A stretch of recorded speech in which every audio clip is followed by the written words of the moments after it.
Today we will discuss about resources for learning, primary and secondary, meaning, example, advantage and limitation. Student learning को और भी अच्छा बनाने के लिए क्या चीज़ें ज़रूरी होती हैं?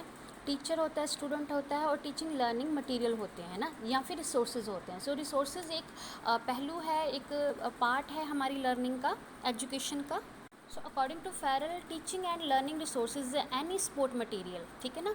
टीचिंग और लर्निंग रिसोर्सेज जो कोई भी स्पोर्ट मटेरियल में हो, available for use by the teacher in the class and reading material for children. को हम क्या कहते हैं? स्रोत बोलते हैं. ठीक है. रिसोर्सेज कौन से होते हैं? सो एक होते हैं प्राइमरी रिसोर्सेज, एक होते हैं सेकेंडरी रिसोर्सेज. जो हमने पहले भी ये चीज़ें पढ़ चुके हैं कि प्राइमरी रिसोर्सेज जो होते हैं वो मौलिक होते हैं. मौलिक मीन्स कि फंडामेंटल होते हैं ना. डायरेक्ट हम कम्युनिकेट करते हैं, डायरेक्ट जब हम किसी चीज़ को गेन करते हैं, वो है प्राइमरी रिसोर्सेज. प्राइमरी रिसोर्सेज जो होते हैं पहले दर्जे की सूचना होती है, हम डायरेक्ट जो जाके किसी से लेते हैं. जैसे पर्सनल डायरीज एंड लेटर है किसी की, ठीक है जी. इंटरव्यूज़ होते हैं, सर्वे होते हैं, हम डायरेक्ट वो इन्फॉर्मेशन ले रहे हैं ना, वो डाटा कलेक्ट कर रहे हैं. फोटोग्राफ्स और पेंटिंग्स हो गई ना.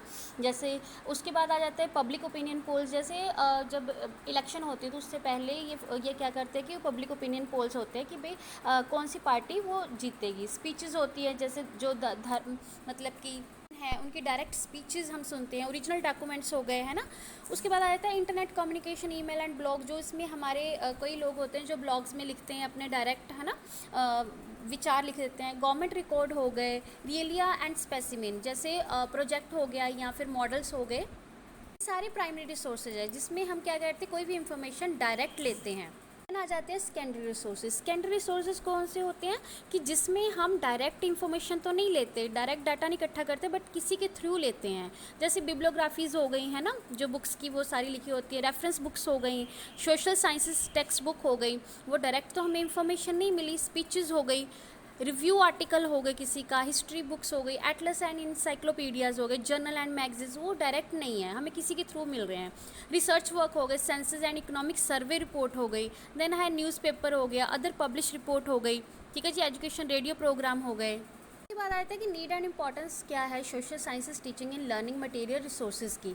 ठीक है जी. उसमें आ जाता है develop interest and activate mental process. ठीक है. ये बच्चों की एक्टिवेट करती है मेंटल प्रोसेस को, चेंज करता है क्लासरूम इन्वायरमेंट को. ठीक है.